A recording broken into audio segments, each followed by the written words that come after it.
Amen. So, ang ganda po ng pinag-aralan natin sa Sunday School, bagamat, kumbaga, natakal po dito yung tungkol sa ating pong kalusugan, di ba? So, alam niyo po, may nakita po ako, o narinig ako, isang tagapangaral po.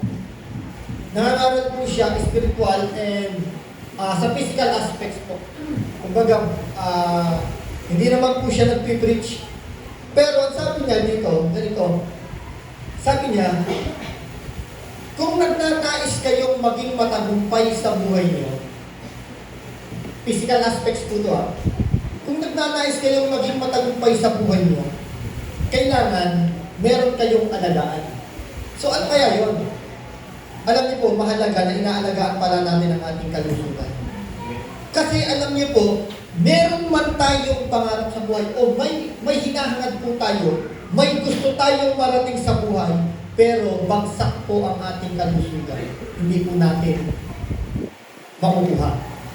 Di ba? So tama naman po, una ang Diyos, pero binigyan po tayo ng Diyos ng karunungan kung paano po natin makakamit pa ang tagumpay ng buhay. Una, dahil sa pagtitiwala natin sa Kanya. Pangalawa po, binigyan tayo ng Diyos ng karunungan kung paano po natin aalagaan ang ating katawan. Dahil ang ating katawan po ay isa sa instrumentong gagamitin ng Diyos sa atin para makuha po natin ang ating tagumpay. Tama? So, alam niyo po, napakahalaga po pala nun, maging ganun din daw. Kung nag-desire ka na maglingkod sa Diyos, kailangan siguraduhin mo na malusog ang katawan mo. Dahil hindi ka makakahayo kung ang katawan mo ay walang lakas. Hindi magagamit ng Diyos ang buhay mo kung ikaw ay walang lakas. Amen? Diba? So ito po ay isang katotohanan. Bagamat laging ang Diyos ang una. Dahil sa Kanya nagmumula ang lating kalakasan. Pero tinuturuan din po tayo ng Diyos na kailangan alagaan po natin ang katawan na ibinigay niya sa atin. Dahil ito ang gagamiting instrumento ng Diyos, una para sa ating paglilingkod, pangalawa para makuha natin ang mga pangarap po natin sa buhay. Amen. So napakahalaga po niya. Alam niyo po, maganda yung sinabi dito ni Pastor Ito na kanina. Minsan, kailan nga ba tayo pupunta o magpapa-check up kapag ba napakalala na ng ating kalagayan? Di ba? So alam niyo po, na-experience ko po yan. Alam niyo, ako hindi po talaga ako mahilig buminom ng gamot, hindi ako mahilig magpa-check up. Pero dumating po ako dito ng huli, sa kalagayan talagang hirap na po ako. Talagang napakatindi na po ng aking upo. Tapos, nararamdaman ko po, naghihingal ako sa tuyo ko. At sumasakit na po yung tagiliran ko sa tindi ng pag-ubo ko. Hanggang sa, dumating na sa pagkakataon, nagpe-pray ako nung nagpe-pray kay Lord. Lord, bigyan mo ako ng kalakasan. Lord, bigyan mo ako ng kalakasan dahil gusto ko pang maglingkod sa iyo. Alam niyo po, isa lang ang binigay sa akin ni Lord. Binigyan niya ako ng karunungan kung paano mawawala yung nararamdaman ko. May ibinigay ako o may itinalaga akong mga espesyalista para magsabi sa iyo ng dapat mong gawin. Di ba?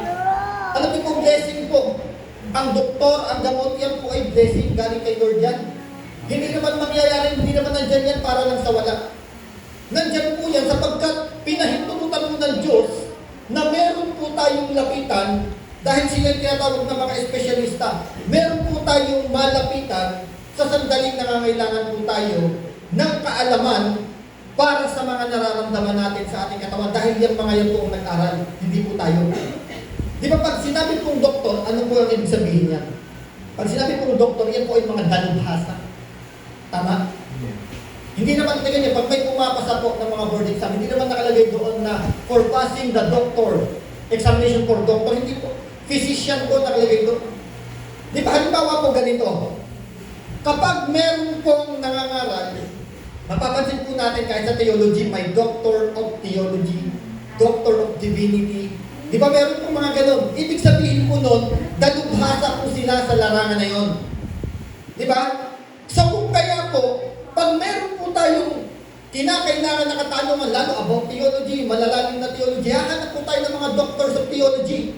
Doon tayo magtatanong, hindi po tayo magtatanong sa mga basta-basta lang. Hindi tayo magtatanong sa mga makikita nating pag-alagala lang sa daan. Di ba? Kasi meron pong mga dalubhasa tungkol dyan ng mga nag-aaral talaga tungkol dyan. So ganun din po sa ating kalusugan. Para malalaman po natin kung ano po ang kailangan natin, kung ano yung tamang gamot, kung ano yung talagang sitwasyon ng katawan natin, meron pong mga dalubhasa na nag-aral para dyan. Tama po ba? Amen. So yan po ang dapat po natin malaman. Alam niyo po, huwag po tayo maging sobrang spiritual. Yung katulad nga nung sino ba yung nakasap natin, Pastor Arman, ano? May nangyayari daw na talagang, sabi niya, yung mga dating pastor na kwan, ang nangyayari na. Talagang pag pastor ka, bawal kang mag-short na lumalabas sa daan. Ang dami ng bawal. Naging super spiritual na daw ang tinatawag. Super spiritual. Yung tinatawag na, kumbaga, sa sobrang spiritual, naging spiritista na. Bakit po? Ito ang katotohanan na dapat nating malaman. Namumuhay po tayo sa mundo. Wala pa po tayo doon sa bayan na langit na kung saan inihanda ng Diyos para sa atin. Kung kaya narito po tayo sa mundo, kailangan tanggapin po natin ang katotohanan na tayo po ay meron pang kahinaan dito sa mundo at kinakailangan po natin ang mga bagay pa rin dito sa mundo. Kasi kung super spiritual na po tayo, kapatid, ay super spiritual ako, puro pananampalataya kay Lord, huwag na tayo kumain. Tama? Huwag na po tayo kumain. Kasi, ay hindi, magpe-pray na lang ako. Kasi kahit hindi ako kumain ng kanin, palalakasin naman ako ni Lord. Ganyan kalakas ang pananampalataya ko kay Lord. Diba? So alam nyo, deception din po ng kaaway minsan yung pagiging super spiritual po ng isang tao. Deception po yan ang kaaway. Bakit po? Kasi meron na nga ibinibigay ang Diyos para tayo ay maturuan o para magamit po natin dito sa mundo na to habang tayo ay naririto. Pero minsan nire-reject po natin yun. Diba? So alam niyo po, kaya nga meron tinatawag na wisdom.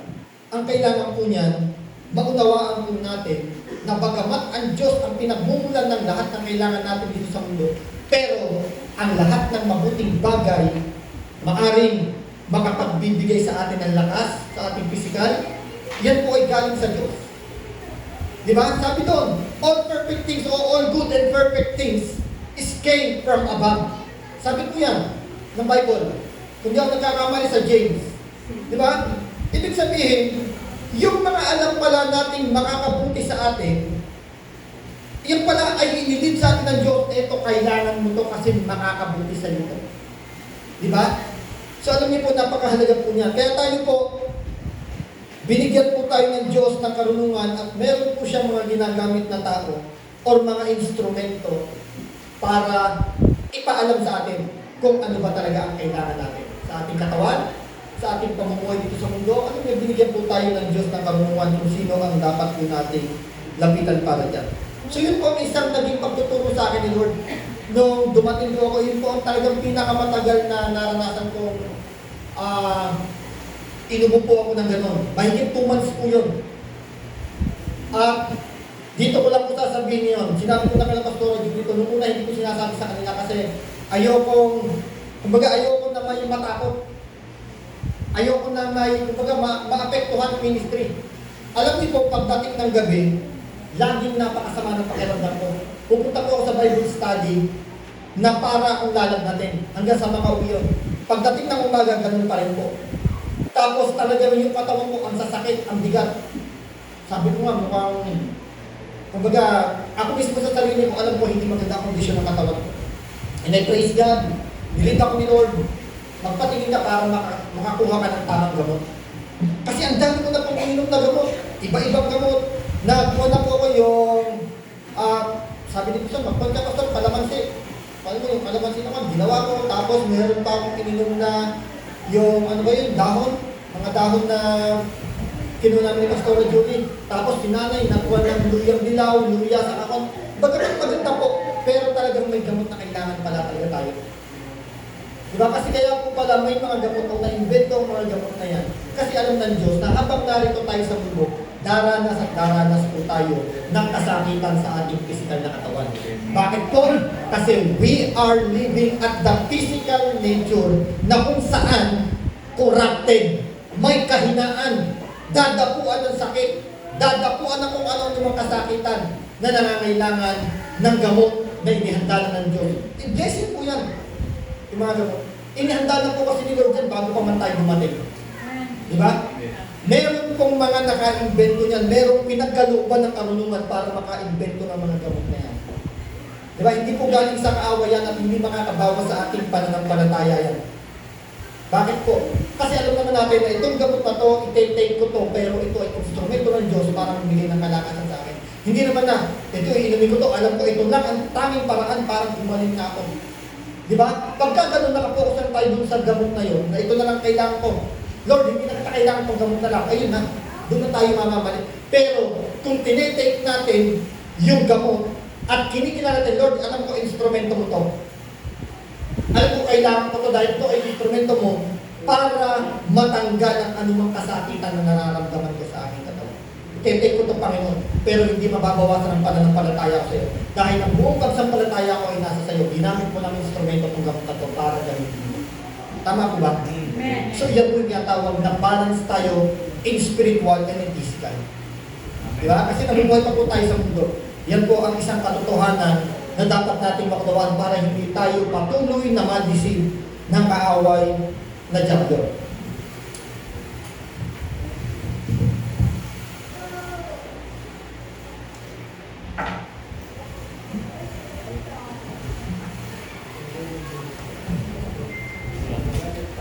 Amen. Ano pong date natin ngayon? 25. February 25, last Sunday po, no? So last Sunday, narito po tayo ngayon sa last Sunday ng month of February. At alam po natin, ang month of February ay kinikilalang love month. So first Sunday, nakapag-preach Pastor Perry about love your enemy. Second Sunday, ang naging preaching ko po, sino pong nakakatanda? Sino pong nakakatanda? Ang tunay na pag-ibig about sa characteristic of a true love. Diba? Tapos last Sunday, ang preaching Pastor Mary para sa ito. Huwag mong hayaan o hayaan na ang Diyos ang kumilo sa buhay mo. Diba? Ngayon po, tatapusin ko po ang huling preaching ng February. Babalikan ko po ang tungkol sa pag-ibig. Para next Sunday, March, pasok na po tayo ng first Sunday ng March. So another topic na po. Dahil nalalapit na po tayo sa celebration po natin para sa resurrection. Sa death, burial, and the resurrection of our Lord Jesus. Kaya kung di po nagkakamali, by March 26, 27, 29. By March 29 po mga kapatid, inaanyayahan po namin kayo lahat, bawat isa po. At 2 p.m. magkakaroon po tayo ng tinatawag na 7 last word. Para po sa mga hindi pa attend sa 7 last word at hindi pa po nakakaunawa pa po dito, ang 7 last word po ay hindi po katulad na ginagawa ng iba na nakita po natin na kumbaga nagdadalamhati po sila about the death of our Lord Jesus. Ang ginagawa po natin 7 last word, ito po ay hindi pagdadalamhati, kundi ito po ay celebration. Amen? Celebration po ng tagumpay na ginawa ng ating Panginoon Jesucristo. Amen. So kaya iniimbitahan po natin ang bawat isa para mas maunawaan po natin. I-exhort po natin dito yung sinasabing 7 last word of our Lord Jesus uttered on the cross habang siya po ay nasa cross. I-exhort po natin yun at mas, and I do believe po at tinitiyak ko po sa inyo na kapag ito po ay naunawaan natin mabuti, lalo kung mas lalalim tatatay ang ating pananampalataya. At mas mabubuksan po ang ating pananaw sa tuwing darating po ang Semana Santa. Amen? Alam niyo, kung po yan, Semana Santa na yan, naging pagtatalo na rin po yan sa marami. Katulad ng Christmas, katulad ng Hearts Day, naging bato na rin po yan, naging pambabato na rin po nila. Ibig sabihin, pang-uusig na rin po nila yan sa mga Kristiyano. O bakit yung mga Kristiyano may Pasko? Bakit yung mga born again na yan? Bakit may, di ba, may Pasko yung, bakit sila may ganyan sila? May, kumbaga yung, sa iba kasi, linggo ng palaspas, di ba? So wala po tayong ganon. Pero ginagawa po natin is the 7 last word na kung saan po, isa-celebrate po natin ang tagumpay ng ating Panginoong Jesucristo. Amen. Tapos sa Resurrection Sunday po natin, ang magiging Sunday worship po natin noon ay 4:30 a.m. po. Yung tinatawag po na Easter Sunday worship na sasalubungin po natin yung sunrise. 4:30 a.m. po yun mga kapatid. So be prepared. i-ready po natin ang ating mga sarili sa mga paparating na event po natin ngayong March. Amen. So bago po natin i-ready yun, I do believe na ready po ang ating puso sa umaga nito. Handa-handa po tayo. Any distraction na galing sa kaaway na dyablo upang agawin o upang hadlangan na makapenetrate ang Word of God sa ating mga puso sa umagang ito. In the name of Jesus. Ngayon pa lang, winawas ako to sa pangalan ng Jesus. Walang karapatan ang kaaway na dyablo upang ito ay agawin sa ating mga puso. Alam niyo po kung bakit? Kasi ang kaaway na dyablo, kung bakit pilit niyang inaalis, hinahadlangan, inaagaw yung Word of God para ating matanggap. Kasi alam niya na yung Word of God, ang sabi ng Psalms, ang salita mo o Diyos ay gabay, ilaw at patnubay sa aking landas na lalakaran. Kung kaya ayaw ng dyablo, mga kapatid, ayaw ng dyablo na yung Word of God na mahahasik sa tuwing tayo po ay may gawain o sa tuwing meron nangangaral ng salita ng Diyos, ayaw ng dyablo na ito ay makapenetrate sa puso natin. Bakit? Kasi ayaw ng dyablo na makapaglakad tayo doon sa liwanag na ibinibigay ng Word of God at makita natin ang tamang landas na inihahanda sa atin ng Diyos. Tama po ba?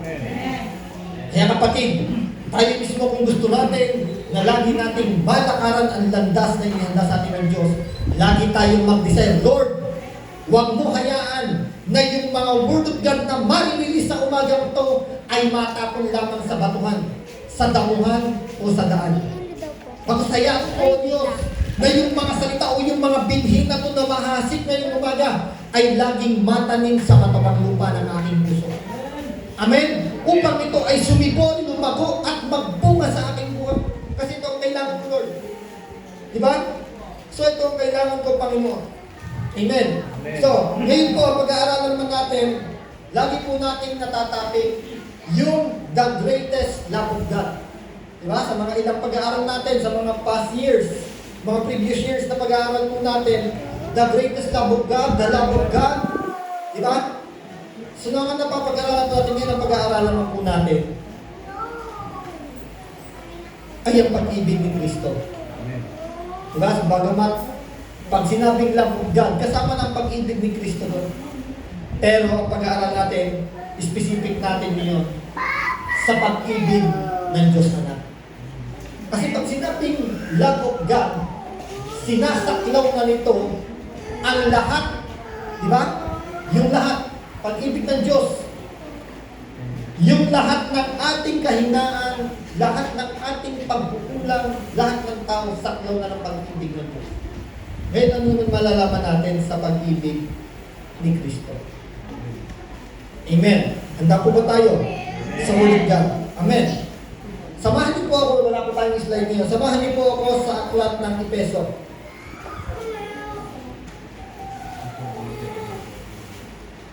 Sabi po dito sa aklat ng Efeso, ang kabanata po ay sa kabanatang 5, ang talata po ay sa talatang 2. Babasahin niyo po ang salita ng Diyos, NBB version. Sabi po dito, mamuhay kayo ng may pagmamahal. Amen. Tulad ni Kristo. Dahil sa kanyang pagmamahal sa atin, inialay niya ang kaniyang buhay bilang mabangong alay at handog sa Diyos. Pinagpala ng Diyos ang kanyang buhay at makapangyarihan salita.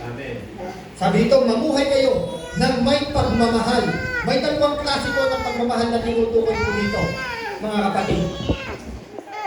May dalawang klase po ng pagmamahal na tinutukoy dito na kung saan hahayaan natin na magtugma ang pagmamahal na ito. Tama po ba? Ano po yun? Yung dalawang klase ng pagmamahal na to na tinutukoy dito. Ang sabi dito, una, mamuhay kayo ng may pagmamahal. Sino tinutukoy dito? Tayo. Ibig sabihin, love of Christ versus our love. Yung pagmamahal na meron tayo. Di ba? Yung pag-ibig ni Kristo, sabi kasi dito, mamuhay kayo ng may pagmamahal tulad ni Kristo. God always command commanded. Ito ang dapat natin makita. Laging iniuutos sa atin ng Diyos, sa atin as a believers ha. Isa to sa calling natin mga kapatid. Isa sa calling na tinanggap ng mga mananampalataya is to love. Tama? Hindi pwedeng walang pag-ibig sa isang mananampalataya. Hindi pwedeng ang isang mananampalataya ay hindi nauudyukan ng pagmamahal sa bawat ginagawa niya. Because we are called to love. Tama? We are called to love. Sino ba ang mamahalin natin, Pastor? Ano ba ang mamahalin natin, Pastor? Dahil sabi mo, as a believers, we are called to love. Alam niyo, pagdating sa Bible, binasa natin ang Bible, meron ditong sinasabi kung ano ang hindi natin dapat mahalin o kung sino ang hindi natin dapat mahalin. Tama? Yung kung sino, matik yan. Sabi, even your enemies, ibigin mo. Walang kahit na isa ang sinabi doon na hindi natin dapat mahalin. Ibig sabihin, kung paanong mahal ng Diyos yung tinatawag na world o sanlibutan o yung sangkatauhan, even tayong mga believer, we are called to love the world. Tama? Kasi even our enemies, sabi ko. At iyan ang isa sa challenge o pinakamabigat na hamon sa atin bilang Kristiyano. To love our enemy, to pray for those who persecuted us. Di ba? Yan po isa sa mga pinakamatitinding hamon na meron tayo as a Christian. Pero we are called to love. We are commanded to love. Tama? So kung kaya kahit anong hirap ng hamon na yan, inaasahan ng Diyos na tayo magmamahal. Amen. Inaasahan po ng Diyos na ang isang Kristiyano o isang mananampalataya ay laging magmamahal. Diba sabi kanina sa kanta, pagkagising sa umaga, Jesus, ikaw ang naisip, kaya't ang buong katawan ko'y punong-puno ng pag-ibig. Diba? Kapatid, kung gusto natin na pagkagising pa lang natin sa umaga, paglabas pa lang natin ang ating tahanan, nag-uumapawagan sa buhay natin yung sinasabing pag-ibig ng Diyos, ang sabi, dapat si Jesus agad ang nasa isip natin. Bakit? Kasi pag si Jesus ang nasa isip natin, makita natin yung pag-ibig ni Jesu Kristo na naranasan natin, magkakaroon ng ngiti sa ating mga labi. Di ba? Makikita, paglabas pa lang ng ating tahanan, tignan mo yung tao na yun. Laging nakangiti, parang punong-puno ng pagmamahal yung buhay ng tao na yun. Parang walang problemang iniisip yung tao na yun. Kasi sa bawat paglakad niya sa kalsada, talagang may ngiti sa kanyang labi. Alam niyo po ang isang tao na punong-puno ng pagmamahal, hindi mawawala ng ngiti sa kanyang labi yan. Tama? Dahil isa po yan sa bunga ng Espiritu na ating tinanggap. Pag-ibig ang alaw na handog. Because God is the center of all the spiritual gift. Tama? May kagalakan ka pero wala kang pag-ibig, pwede ba yun? So, hindi po pwede mangyari yun. Laging kailangan ang pag-ibig. Na kaya pala tayo, payapang-payapa tayo sa anumang kalalagayan ng ating buhay is because we are always experiencing God's love. Tama? Na kaya pala tayo laging may ngiti sa ating mga labi kasi nararanasan natin na umapaw sa ating puso, sa ating buhay ang pag-ibig ng Diyos. Kaya pagkagising sa umaga at si Jesus agad ang nasa isipan natin, imposible na hindi tayo mapupuno ng pag-ibig. Bakit? Kasi ang nasa isipan agad natin ay ang pinagmumulan ng pag-ibig. The source of love. Diba? Because God is love. And Jesus is God. Kung kaya si Jesus, siya ay pag-ibig. Amen. Amen. So yun po, napakaganda. Kaya sabi, pagkagising sa umaga, kung gusto po natin na mapuno ng pag-ibig, ang buong maghapon natin, si Jesus agad sa umaga. Siya agad ang isipin natin. Yung pag-ibig agad.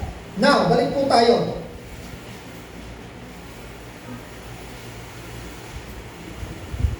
Balik po tayo dito. Ito yung sinasabi natin. Sabi ko, mamuhay kayo ng may pagmamahal. We are commanded to love, pero hindi yung basta pag-ibig.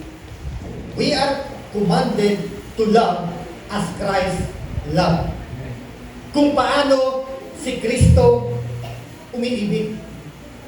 Hindi lang yung basta pag-ibig na, ako nagmamahal naman ako, pastor, mahal ko yung pamilya ko, mahal ko yung anak ko, mahal ko yung asawa ko, mahal ko yung mga kapatid ko, mahal ko yung magulang ko, mahal ko yung mga kamag-anak ko, pero hindi ko mahal yung mga taong nananakit sa akin. Hindi ko mahal yung mga taong na maraming sinasabing masama para sa akin. Hindi iyan ang pag-ibig na katulad na kay Kristo. Tama? We are commanded to love as Christ loved us. Diba? So yun po yun. Now, paano ba natin malalaman? Ano ba yung pag-ibig ni Kristo? Pastor, paano ba tayo magmamahal? Ano ba yung pag-ibig ni Kristo na kailangan natin maunawaan din? Para talagang, kasi ang command sa atin ay love as Christ loved us. So ano ba yung pag-ibig ni Kristo? Sabi dito, dahil sa kanyang pagmamahal sa atin. Tignan nyo, tignan nyo yung pag-ibig ni Kristo. Dahil sa kanyang pagmamahal sa atin, inialay niya ang kanyang buhay bilang mabangong alay at handog. God's love o Christ love tayo. Christ love is a sacrificial love. Tama? Christ love is a sacrificial love. Alam niyo po, yung talata na to, ang pag-aaral po natin, iba kasi yung sinasabing love of Christ at yung tinatawag na love for Christ. Yung love of Christ, nanggaling kay Kristo. Yung love for Christ, sa atin naman gagaling yun. Di ba? Love for Christ o love of Christ is a love o Christ's love towards humanity. Manggagaling kay Kristo, ipaparanas niya o pinaranas niya sa atin. Yung love for Christ naman, sa atin, ipaparanas natin kay Kristo. Anong mas dakila? Kaya ba nating mahalin si Kristo? Sa totohanan, hindi. Sa totohanan, hindi natin kayang mahalin si Kristo kung hindi muna natin mararanasan yung love of Christ. Walang love for Christ without love of Christ. Tama? Amen. Kaya sabi ng Bible sa John chapter 1 verse 10, chapter 1 verse chapter 4 verse 19. We love because He first loved us. Na kaya lamang pala natin magagawang mahalin ng Diyos. Mahalin ang kapwa natin because God loves us. Naranasan muna natin ang kanyang pag-ibig. Kaya ito dapat natin tandaan. Walang love for Christ kung walang love of Christ. Pero may love of Christ. Tama? May love of Christ. And that is the sacrificial love of our Lord Jesus. Yung love of Christ. Now, how Christ demonstrate His sacrificial love for humanity? Paano? Una sabi dito, inialay niya ang kanyang buhay. That demonstrated the proven love of God, of Christ, is when He offered our lives as a living sacrifice for humanity. Tama? Proven yun, mga kapatid. Hindi natin dapat tanungin pa yun na mahal ba talaga ako ni Kristo? Yes! Absolute. Mahal na mahal ka ni Kristo. And it was proven. Kaya nga may cross tayo eh. Proven yan. Di ba? Proven po ang pagmamahal. Kung gusto mo laging hanapin ang pagmamahal ni Kristo, tignan mo lagi ang kanyang cross. Dahil yan ang magpapatunay na mahal ka ni Kristo. Pastor, parang nahihirapan ako mahalin ng Diyos. Kasi parang hindi ko pa naranasan, parang nagdududa ako sa pagmamahal ng Diyos. Kapatid, tignan mo ang cross ni Jesus. Hindi ka mahihirapang mahalin ng Diyos. Kasi yan ang magpapakita, magpapatunay kung gaano ka kamahal ni Kristo. Amen? Ngayon, Pastor, paano naman yun? Paano ko naman mamahalin? Paano ko maipapakita ang pagmamahal ko kay Kristo? Simple lang. Unahin natin lagi sa buhay natin. Yan ay demonstration. Pagpapahayag natin na tunay na mahal natin si Kristo. Yung hindi natin siya kayang ipagpalit sa lahat ng bagay. Hindi natin siya kayang ipagpalit sa kaninuman. Pagpapakita po yan ng pagmamahal. Bakit po? Kasi nagsasakripisyo tayo ng buhay para sa Kanya. Nagsasakripisyo tayo ng oras para sa Kanya. When it comes, o pag nag-usapan po ang sinasabing buhay, ibig sabihin po niyan, pasok dyan ang time, treasure, and talent. Tama? Kasi buhay na po yan. Pag sinabing buhay, lahat ng alam na kailangan natin, papasok dyan. Mahalaga sa atin ang oras natin, mahalaga sa atin ang treasure natin, ang talent natin. Kapatid, pag kaya mong isakripisyo yan para kay Jesus, pinapakita mo lang sa Kanya, mahal mo si Kristo. Tama? Amen. So always prioritize Christ sa buhay natin. Kung talagang mahal natin siya, hindi natin siya kayang ipagpalit sa kahit ano man. Always prioritize His Word. Diba? Serving Him. Lahat ng alam natin na talagang makapagbibigay ng kaluguran sa Diyos, unahin po natin. Now, ano ba? Try sacrificial lang. Paano po natin malalaman? Tignan niyo po, babasa po ako ng talata dito. Dito natin makikita yung pagmamahal ni Kristo sa atin. Yung pagmamahal ni Kristo na talagang makikitahan po natin na inisan tabi niya ang kanyang sarili. Tignan po sabi dito sa Pilipos chapter 2, verse 5 to 8. Babasahin ko po ang talata. Sabi dito sa verse 5, naway magkaroon kayo ng kaisipan na tulad ng kay Kristo Jesus. Kahit taglay niya ang kalikasan ng Diyos, sabi dito, kahit taglay niya ang kalikasan ng Diyos, hindi niya ipinagpilitang manatiling kapantay ng Diyos. Sa halip kusa niyang binitiwan ang pagiging kapantay ng Diyos at namuhay na isang alipin. Ipinanganak siya bilang tao. At nang siya'y maging tao, yan niyo po, nagpakumbaba siya at naging masunurin hanggang kamatayan. Maging ito man ay kamatayan sa krus. Di ba? Para masabi o para matunayan sa atin ni Kristo ang kanyang pagmamahal sa atin, Christ willing to leave His throne. Di ba? Binitawan niya ang kanyang paghahari sa kalangitan. Binitawan niya yun. Para kanino? Para ba sa sarili niya? Hindi. Binitawan ni Jesucristo ang kanyang trono, iniwanan niya ang kanyang paghahari sa langit para sa atin. Di ba? Yan siya sabing, sacrificial lang. Meron handang bitawan para sa kanyang minamahal. Kaya nung sinabi ng Diyos na for God so loved the world, hindi niya lang sinabi yun. Pinatunayan ni Kristo yun nung binitawan niya, inisang tabi niya ang kanyang paghahari. Yung trono na meron siya. Ano ba yung inisang tabi niya? Sabi dito, yung kalikasan na siya ay kapantay ng Diyos. Yung katayuan niya, yung kalagayan niya bilang isang Diyos. Binitawan niya. At ang sabi dito, hari siya sa langit, bumaba siya dito para maging alipin. Hindi para sa sarili niya, kundi para sa atin. Diba? Pumunta siya dito hindi para paglingkuran. Pumunta siya dito upang siya ay maglingkod sa atin. Diba? Ganyan po kadakila ang pagmamahal ni Kristo. Binitawan niya ang lahat ng meron siya. Binitawan niya ang kanyang karangyaan sa langit, kayamanan sa langit, yung kalalagayan na napakaganda doon sa langit, at bumaba dito sa lupa para maging alipin, para lang patunayan sa atin ang pagmamahal na meron siya sa atin. Tama? Hallelujah. Ganyan po kadakila ang pag-ibig ng Diyos. So, pinapakita po yan. Pinapakita po yan ng Philippians chapter 2, verse 5 to 8, na talagang grabe po. Grabe ang sacrificial love na meron ang ating Panginoong Jesucristo. Anong mga kaibigan dito? Tignan, sabi sa verse, nililipad po kasi ng hangin. Sabi sa verse, tignan nyo, sabi sa verse 6, kahit taglay niya ang kaligasan ng Diyos, so sabi nyo, bagamat siya Diyos. Sabi doon, bagamat siya Diyos, hindi niya ipinagpilitang manatiling kapantay ng Diyos. Diba? We all knew, or we all know and we believe that Jesus is God. Tama. Walang magsasabi dito, Pastor, ako hindi ako naniniwala na Diyos si Jesus.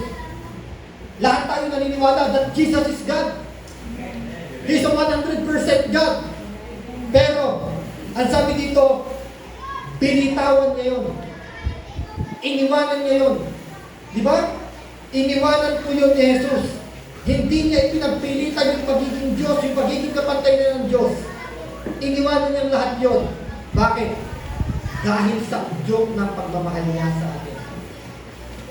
Di ba? Alam niyo po, pag-ibig po ang nag-udyok kay Yesu Cristo para gawin niya yun. Wala naman siyang mapapala kung tayo po ay iligtas niya eh. Pero dahil sa pag-ibig na nag-uudyok kay Jesus, nagawa niya yun. Di ba? Parang ganito rin po yan. Sa ating paglilingkod sa Diyos, mga kapatid, kapag pag-ibig po ang nag-uudyok sa atin na maglingkod sa Diyos, kahit na paningin natin parang wala naman akong mapapala, wala naman akong tatanggapin pag naglingkod ako sa Diyos, basta ako maglilingkod sa Diyos dahil ito ang gusto ko, dahil ito ang udyok sa akin ng pag-ibig sa Kanya. Alam niyo po, iyan ang matibay na paglilingkod. Bakit? Kasi pag-ibig ang siyang pundasyon. Pero kung ang nagmo-motivate sa atin kung bakit tayo patuloy na bilingkod sa Diyos, para pagpalain ako ni Lord, kaya maglilingkod ako, kapatid, napakahinang pundasyon po niya. Do you believe? Napakahinang pundasyon po niyan. Dahil pwede tayong madaya ng kaaway. E paano kung hindi tayo i-bless ni Lord ng mga pagpapala na inaasahan natin dito sa mundo? Aayaw ba tayo? Hindi dapat. Pero kung pag-ibig ng Diyos ang siyang laging nag-uudyok sa atin para paglingkuran ng ating Diyos na buhay, napakatibay na pundasyon niya. Ganun din ang pag-ibig ni Kristo. Kaya kasabi, magmahal kayo katulad ng pagmamahal ni Kristo. Dahil ang pagmamahal ni Kristo mananatiling matibay at matatag. Hindi kayang agawin ng anumang kalalagayan. Amen? Yan po ang pag-ibig ni Kristo. Hindi magbabago.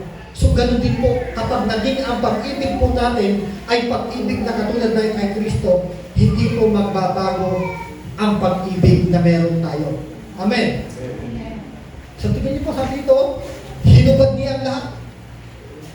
Binitawan niya ang lahat. Sabi doon, anong ibig sabihin nun? Anong ibig sabihin na hinubad ni Kristo ang lahat? Di ba sabi po dito? Sa halip kusa niyang binitawan ang pagiging Diyos. Kusa daw niyang binitawan ang pagiging Diyos. Tingnan niyo, ano ibig sabihin nun? Dahil sa pag-ibig ni Kristo sa atin, siya mismo inalisan niya ng karapatan o ng kabuluhan ng kanyang buhay. Tama? Hindi yung kabuluhan na nandito sa mundo, makabuluhan ang buhay ng ating Panginoon sa Kristo. Pero higit na makabuluhan ang buhay niya nung siya ay nasa langit dahil siya ay nag-ahari. Sa kanya ang lahat ng bagay, siya ang may tutunan sa lahat. Pero hinubad niya lahat ng yun. Hinubad niya lahat ng karapatan na yun para maging alipin para sa atin. Yan po ang sinasabing dakila o sacrificial love ng ating Panginoon Yeso Kristo. Kasama sa paghubad ni Yeso Kristo doon sa lahat ng iyon, karapatan, karangyaan, paghahari, meron siyang tinanggap. Anong tinanggap niya? Yung hindi dapat para sa kanya tinanggap niya. Pagdurusa, kamatayan, pangungutya, lahat yan tinanggap ni Kristo para sa atin. Dahil sa pagmamahal niya sa atin. So alam niyo po, merong isang napakagandang sign ng pagpapakita ng pag-ibig. Ano ang pinakita ni Kristo dito sa pag-ibig natin? Para maipakita niya yung pag-ibig niya sa atin. Yung humility. Ang humility po pala, mga kapatid, ay napakagandang pagpapakita ng pag-ibig. Di ba?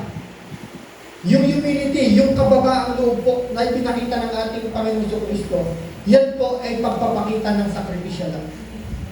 Mahirap po yun. Pag hindi udyok ng pag-ibig, mahirap po yun. Yung magpapakababa po tayo. Pero yung Diyos nagawa niya. Nagawa niya magpakababa dahil sa pag-ibig niya sa atin. Sabi sa verse 8, nagpakumbaba siya at naging masunurin. When we have humility, merong obedience. Diba? Kasi pwede naman sabihin ni Kristo sa God the Father na, bakit ako pa? Bakit ako pa?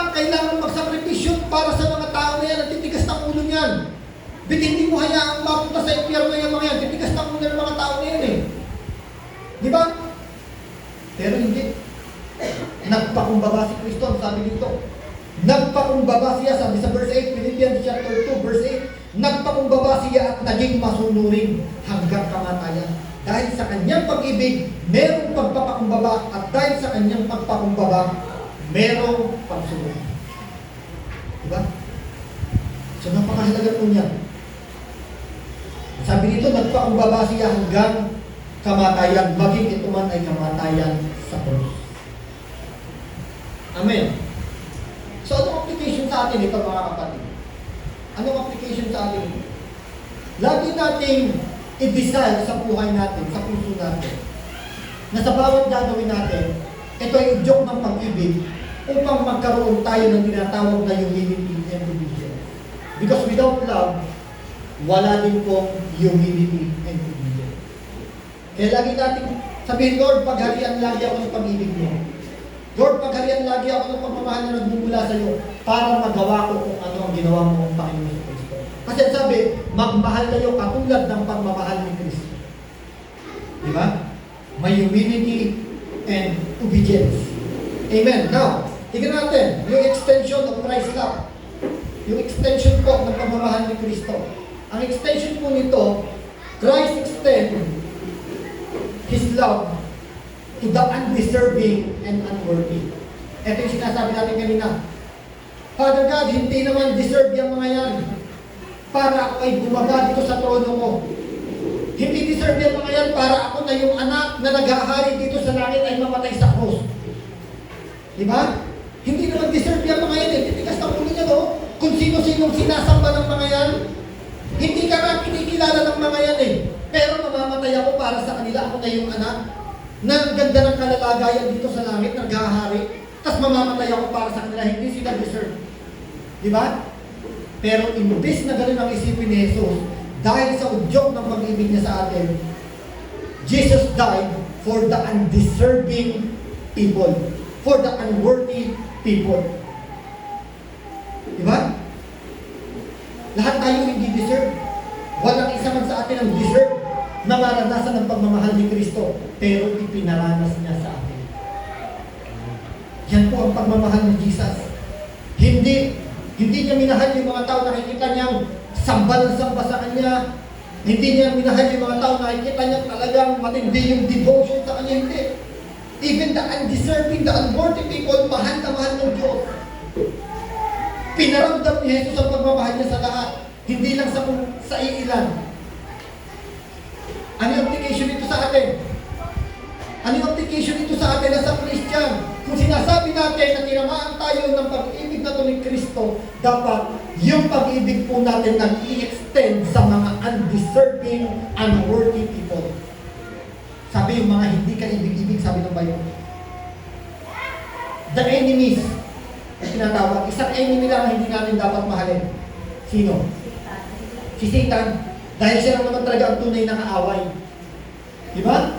Pero yung sinasabing kaaway, yung mga tao na kapaligid sa atin, those who persecuted us, yung mga ayaw maniwala sa atin, yung mga pinagtatawanan tayo kapag tayo ay nagpupuri sa Diyos, kapag tayo ay ma-attend sa mga ganitong pagtitipon para sa Panginoon, pinagtatawanan tayo. Ang sabi ni Jesus, love your enemy and pray for those who persecute us.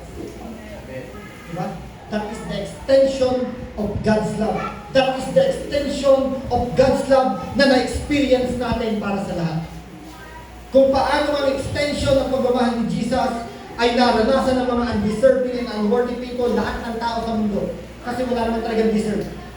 Na-experience ng lahat, ganun din daw dapat na, o ganun din ang gusto ng Diyos, ni Jesus, para iparanas po natin yung extension ng pag-ibig na to.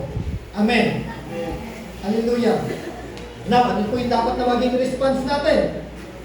Sa pag-ibig ni Kristo, gayon na unawaan po natin ang pag-ibig ni Kristo, that is sacrificial love, and it extends to all the humanity, to all the humankind. Ano yung dapat na maging response natin? Dapat we have to acknowledge His rightful position as our Master and King. Amen? Ang response po natin bilang Kristiyano, na nakaunawa, nakaranas ng pag-ibig ni Kristo, dapat ang response po natin, dapat kinikilala po natin sa buhay natin, ano ba ang posisyon ni Jesus sa buhay natin. Kapatid, anong posisyon ni Jesus sa buhay mo? Ano ngayon ang posisyon ni Jesus sa buhay mo? Siya lang ba yung takbuhan kapag may problema tayo? Iyon lang ba ang posisyon ni Jesus? Siya lang ba ang takbuhan kapag meron tayong hinihingi? Yun lang ba ang posisyon ni Jesus sa buhay natin? Kapatid, higit pa dyan ang posisyon ni Jesus sa buhay dapat natin. Dahil sabi dito, we have to acknowledge His rightful position. Ano yun? Being our Master, our Lord. Di ba? Na magmamaniobra sa buhay natin. Na kailangan siya ang nagmamando sa buhay natin. Siya ang kinakailangan na maghawak ng buhay natin. Kumilos sa buhay natin. God is not a controlling God. Hindi niya tayo kinukontrol. Hindi niya tayo ginagawa na kung anong gusto niya gawin natin, yun ang gagawin natin. Laging may free will dahil isa yan sa pagpapakita ng Diyos ng pag-ibig sa atin. Hinahayaan niya tayong magpasya sa kung anong gusto natin. Pero tayo na mga nakaranas ng pag-ibig ng Diyos, dapat ang respond natin sa pag-ibig na ni Kristo, hayaan natin na kontrolin ng Diyos ang buhay natin. Tama? That is the right and great decision na mangyayari sa buhay natin. Wala nang iba. Kapag hinayaan natin na ang Diyos o si Kristo ang maging master ng ating buhay, ang maging Lord ng ating buhay, kapatid, yan na ang pinakadakilang desisyon na ginawa ko. Best decision sa lahat ng desisyon ko. Bakit? Dahil ang isang tao nahahayaan na si Kristo ang magmaniobra ng buhay niya, hindi makakahamak. Hindi mabibigo. Bakit? Dahil si Kristo mismo ang humahawak, umaayos ang kanyang buhay. The all-powerful God control our decision. Di ba? Yung mga ginagawa natin sa buhay, yung buhay natin pagka pinagharian ni Kristo yan, walang kabiguan, walang kapahamakan. Amen? So yung mga dapat na maging response natin, always recognize His Lordship over our life. Amen? So ganito lang po ang mensahe ni Lord sa umagang to. Christ love, pag-ibig ni Kristo. It is a sacrificial love na pinatunayan niya sa kanyang pagkamatay sa krus sa pamamagitan ng kanyang paghubad ng kanyang pagiging Diyos, sa pamamagitan ng pagbitaw niya sa lahat ng karapatan bilang hari na naghahari sa kalangitan at namuhay bilang alipin upang mamatay para sa atin. Di ba? At yung pag-ibig na ito ay hindi lamang sa ilang tao, hindi lamang para sa atin na mga naririto. Yung pag-ibig na to ay mag-i-extend sa lahat ng tao dito sa mundo. For God so loved the world. Amen? Hindi niya sinabing for God so loved the good people, the world, even the undeserving people, even the unworthy people, mahal ng Diyos yan. Now, tayo naman ngayon, as a response or bilang application, dapat yung extension ng pag-ibig na to ni Kristo makita ng mga tao sa atin. Diba? Tayo na magpapakita nito. Bagamat sasabihin natin, mahal ka ni Kristo, namatay siya para sa iyo. Paano mapapatunayan yun? Paano mapapatunayan yun na mahal ako ni Kristo? Tumingin ka sa krus daw, hindi pa nila kaya unawain yun. Tama? Hindi pa kaya unawain ng unbeliever yun. Pero mauunawaan nila yan at mararamdaman nila yan kapag ipinaparamdam natin ang pagmamahal na ito na naranasan natin mula kay Kristo. Tama? Yan po ang application niyo. Yung extension ng pag-ibig ni Kristo dapat makita sa atin bilang mga mananampalataya. Amen. Palakpakan po natin ang ating Diyos. Hallelujah. Dakilang Diyos, salamat po sa umaga nito. Panginoon Jesus, salamat sa iyong napakadakilang pagmamahal. Na kung saan po, O Diyos, ipinapakita nito ang dakilang pag-ibig mo sa aming Panginoon. Nung ikaw ay namatay sa krus, nung ikaw ay nagpakababa, binitawan ang lahat para sa aming Panginoon. Sa kabila ng hindi kami karapat-dapat, Panginoon. Sa kabila, Lord, ng aming mga pagkukulang sa iyo, katigasan ng aming ulo, Panginoon. Pero still, Lord, yung pag-ibig mo na to ay nananatili. Ipinaranas mo to sa aming Panginoon. Namatay ka sa krus, dumanas ng napakaraming pagdurusa dahil sa pag-ibig mo sa aming Panginoon. Napakadakila ng pag-ibig mo, Panginoon. Kaya hayaan mo po, O Diyos, na ang bawat nakaranas ng pag-ibig mo na to, kung paano mo in-extend ang pag-ibig na to, Lord, for the undeserving and unworthy people, Panginoon. Hayaan mo po, O Diyos, na kami rin, Panginoon, as a followers of you, ay ma-extend ang pagmamahal na to sa lahat ng tao, Panginoon, sa lahat ng tao makakasalungan namin, Panginoon. Lord, teach us, Lord, how to love our enemy, how to pray those who persecuted us, Panginoon. Turuan mo po kami, Panginoon, dahil sa sarili po namin kalalagayan, kakayahan, Lord, hindi po namin kaya. Pero Lord, because we experience your love, Lord Jesus, magagawa po namin ito. Dahil ang pag-uudyok sa amin upang gawin ito ay ang pag-ibig na naranasan namin ng pumulasan. Kaya Lord, salamat. Salamat, Panginoon. I declare, Lord, in Jesus' name, Panginoon, ang mga salita na ito na nahasik sa umagang ito ay natanim sa aming mga puso, Panginoon. Hindi maaagaw ito ng kaaway, Panginoon. Hindi maaalis ng kaaway ito sa aming mga puso, sapagkat ito ay natanim sa matabang lupa ng aming mga puso. This is our prayer, Lord. In Jesus' name, Amen. Amen. Amen.